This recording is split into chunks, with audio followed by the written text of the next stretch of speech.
아동 학대로 의심되는 징후가 나타난 경우 어떤 치료 접근 방법이 필요할까요?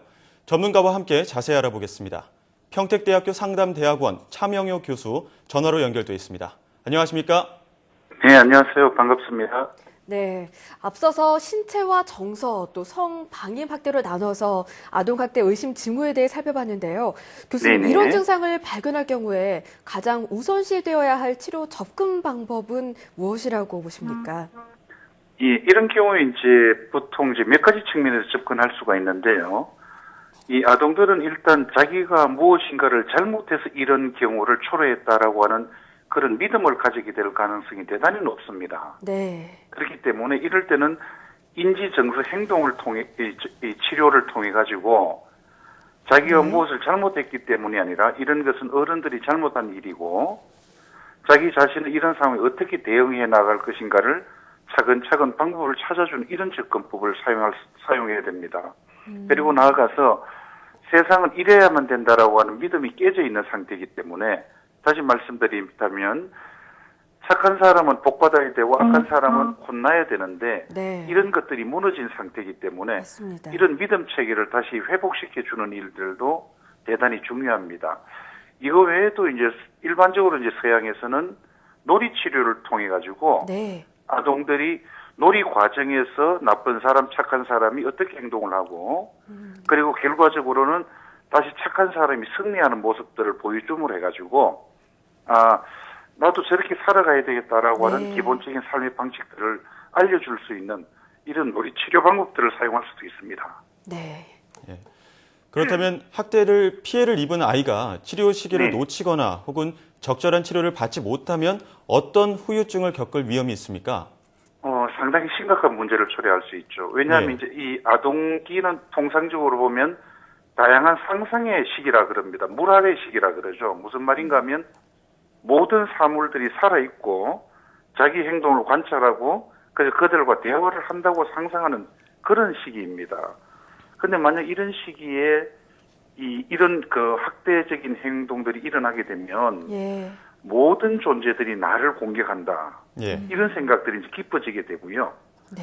결과적으로 세상에 대한 부정적인 태도를 지닐 수도 있고 또 이제 조금 크다 보면 뭐 직장 생활이라는 결혼을 할 때도 권위에 대해서 지나치게 순종하거나 반항하는 행위 이런 것들도 보여줄 수 있었고요. 네. 또 개인 내적으로만 보자면 뭐 충동 조절 장애, 뭐 갑자기 화를 낸다든지 아니 갑자기 막 지나치게 우울해진다든지 네.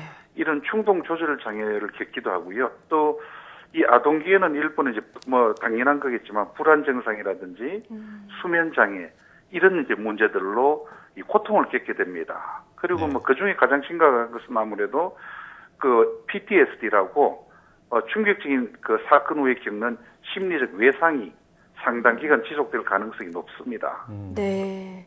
이 말씀처럼 아이가 갑자기 우울한 모습을 보인다거나 이렇게 좀 학대를 받은 것으로 의심되는 징후가 보이면 무엇보다 바로 이렇게 관련 기관이나 전문가에게 도움을 요청하는 게 참 중요해 보이는데요. 교수님, 그럼 주변에서 좀 저희가 어떻게 도와줄 수 있을까요? 진짜 중요한 질문이죠. 사실은 이때 주변에서요. 어떻게 봐주는가 하는 것이 이 상황을 개선하는 데 결정적인 요인으로 작동할 때가 많습니다. 네. 주변에서 아이고 네가 이 녀석아 뭐를 잘못했으니까 이렇게 혼났겠지라든지 혹은 아무 힘도 없이 일방적으로 뭐 성적 학대나 폭력 혹은 이제 그 신체적 폭력을 당해 왔는데도 불구하고 왜 그랬니? 네가 뭐 했니? 이렇게 따지는 막 질문들을 하기 시작하면 예. 아이들은 자기가 믿을 사람이 없다고 느껴지게 되는 겁니다. 그렇겠네요. 예, 그래 되면 이제 실제로 일어난 문제조차도 이 문제를 말하는 것이 또 더 혼나게 되는 것 아닌가 싶어서 말도 안 하게 되고요. 또 부모님들이 속상하다고 막 애를 갖다 좀 다그치고 이럴 때 있거든요. 네. 그래 되면 이제 이 문제가 또 다른 문제, 심지어 이 문제 때문에 우리 엄마 아빠한테도 혼나는군 이런 생각이 들기 때문에 예, 초기에 지지해 주는 게 대단히 중요합니다. 지지를 하면서 이제 해야 될 일이 뭐냐면 어떤 일이 일어났는가를 좀 차분하게 그렇지 따뜻하게 물어봐 줘야 됩니다. 그리고 그때 자기 이제 아이의 마음이 어땠는지 그리고 지금은 어떤지 이런 것들을 비교해서 말해줘야 됩니다. 그때는 많이 놀랐는데 지금은 그나마 좀 나아졌구나. 이렇게 차이를 좀 알아봐 주시고요. 그때는 상대편한테 무슨 말을 하고 싶었니? 음, 그 과정에서 엄마 아빠는 어떻게 도와주면 좋겠니? 예를 들면 네. 예. 그 다음에 또 다음에 이런 일이 일어난다면 너는 어떻게 하고 싶니? 이렇게 해서 대응 훈련까지 일련의 과정들을 좀 생각해 가면서 아이들하고 상호작용하고 물어봐주고 들어주면 아이는 이것이 인생에서 또 다르게 겪고 나가야 될, 물론 심각한 마음의 상처는 있겠지만 예. 그 상처에 매몰되는 것이 아니고 이 상태에서 내가 무엇을 표현해야 되고 그 다음에 어떻게 나가야 되는지 그리고 내가 이렇게 얘기하고 나니까 문제가 해결되는구나 하는 모습들을 차근차근 보여주는 게 대단히 중요합니다. 네. 네.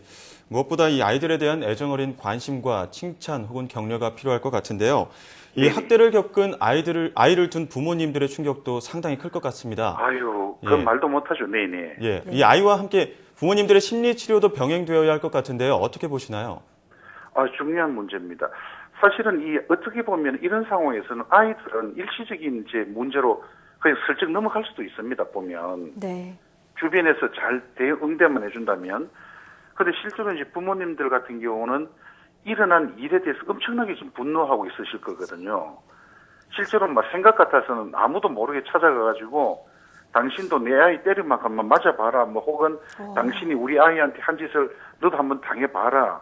이러고 막 직접적인 위해를 가하고 싶은 마음이, 복수하고 싶은 마음이 오죽하시겠습니까? 그렇죠. 네. 예. 그래서 그게 이제 덜끓는데, 근데 이 덜끓는 상태로 이 문제를 해결하시면 반드시 부작용이 일어납니다. 네. 예. 그게 상대편에 대해서 적절하게 처벌도 못 가하고, 그래가지고 막 내가 무능한 부모로 막 전락해버린 이런 경우도 있기 때문에요. 네. 일단은 제일 먼저 하셔야 되는 게 좀 전문적인 도움을 받으셔가지고, 일어난 일하고 분노를 좀 구분하셔야 됩니다. 지금 내가 분노하는 것도 하나의 나고, 이런 일이 일어나는 걸 처리하는 것도 하나의 또 다른 일이라는 거죠. 네. 그런데 분노해서 일을 처리 안 하거나, 일 처리하기 때문에 너무 냉정해 있으면 부작용이 생깁니다. 네. 그래서 이 죄책감도 느끼실 텐데, 죄책감보다는 이 일을 극복하려고 하는 지혜로움을 찾도록 노력해야 되는 그런 이 도움을 받으셔야 되고요. 네. 또 궁극적으로는 공동체를 위해서 내가 할 수 있는 일이 무엇일까를 좀 생각함으로 해가지고 지금의 분노보다는 더 나은 우리 가정, 더 나은 사회를 만드는데 기여하는 사람이 되도록 이렇게 도움을 받는 일들이 네. 저는 대단히 중요하다고 생각합니다.